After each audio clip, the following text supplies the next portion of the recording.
Justice. How are y'all today? Good, how are you? Doing well, can't complain. I'm very excited to be meeting with you, and congratulations on the film Sharper. I watched it and it was fantastic. Thanks. My first question is for Briana. Sandy was a character that, bridged a gap between the con and the truth. And I was wondering, what was it like to play with that duality as an actor and as an actress?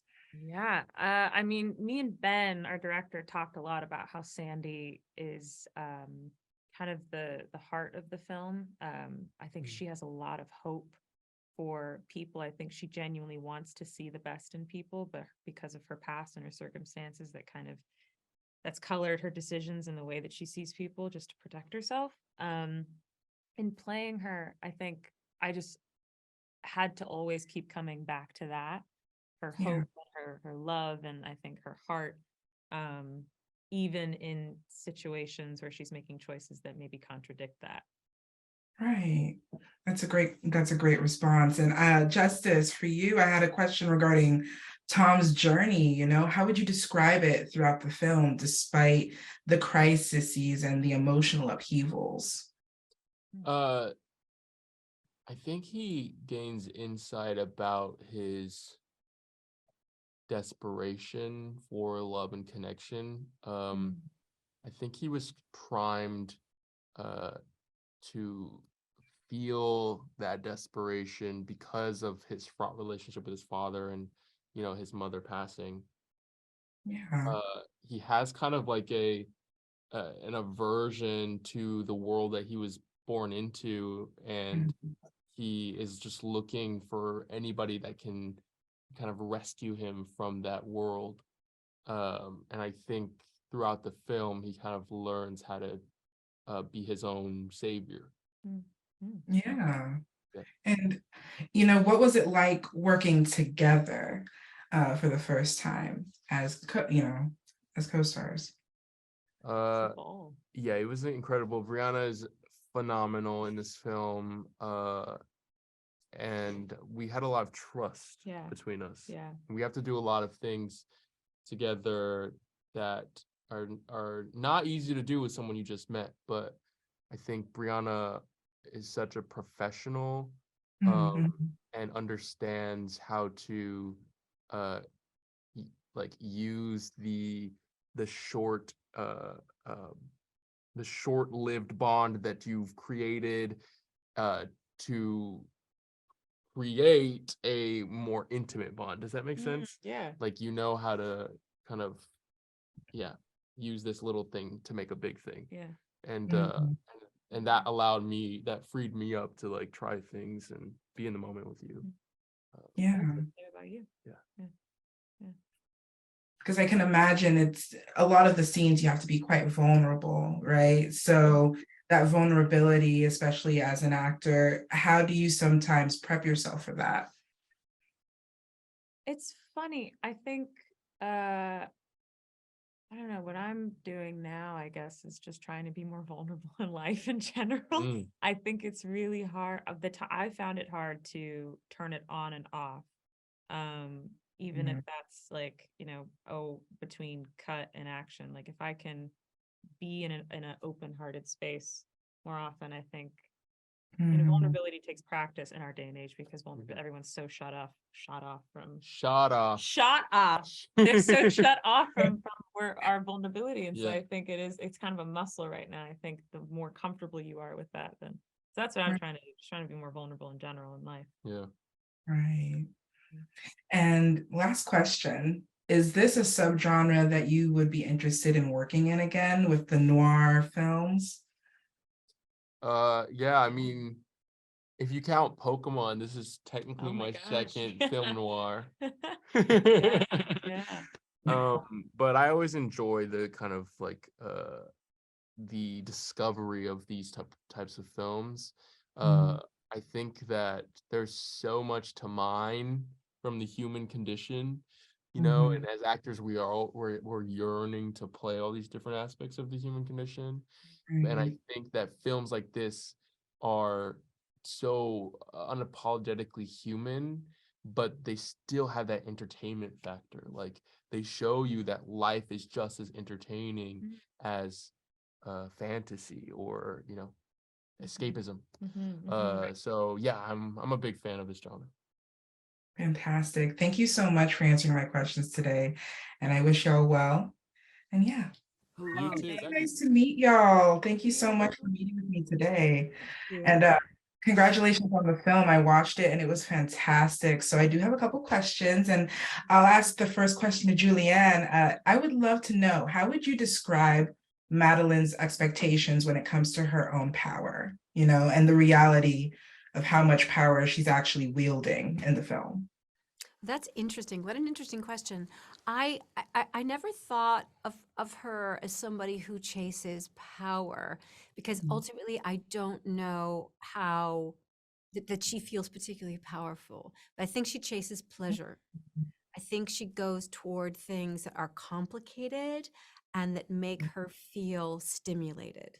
I think she feels incredibly stimulated by what she's doing and by the pleasure she receives in doing it, because she's weird, you know? I mean, when you think about what you think about what she does and how there could be kind of easier ways to live, you know, she's chosen something that's really complicated.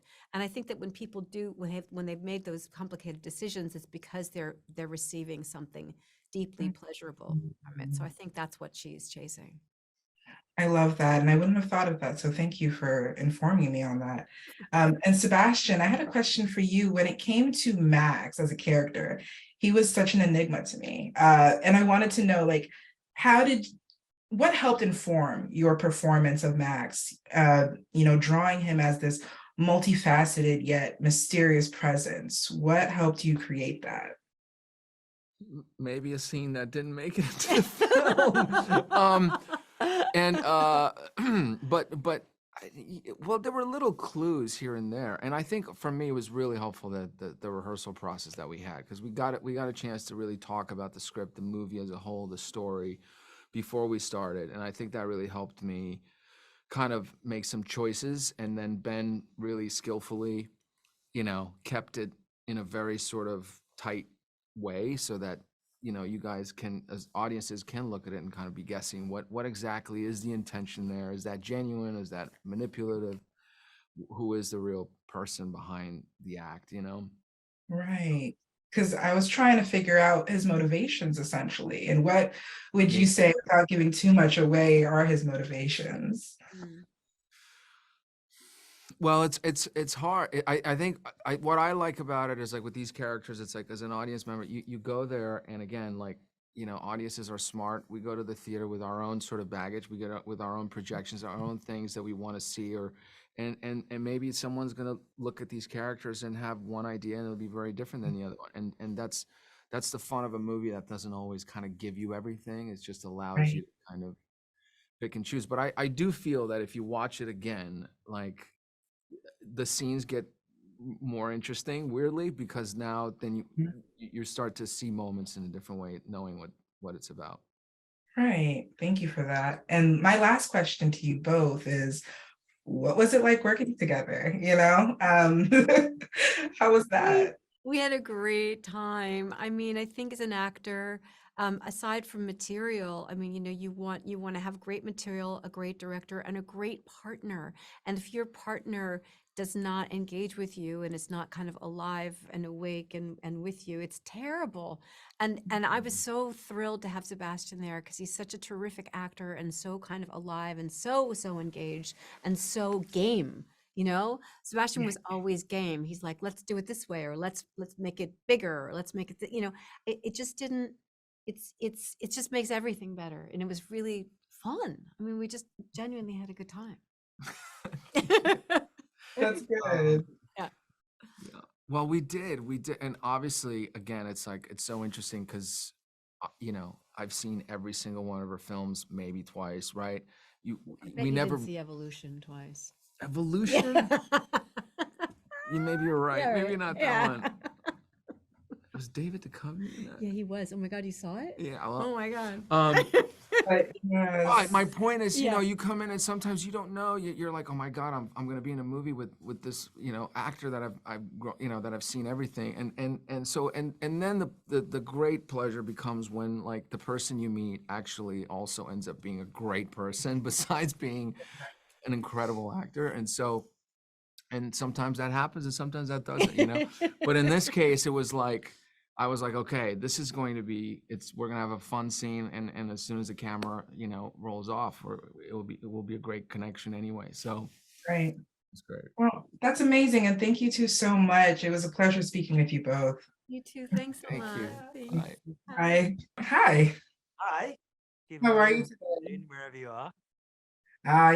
West Coast, early morning. Congratulations on the film Sharper. I watched it and it was phenomenal. Thank Definitely kept me guessing and going. I was trying to figure out what was going to happen next. And I do have a couple questions for you.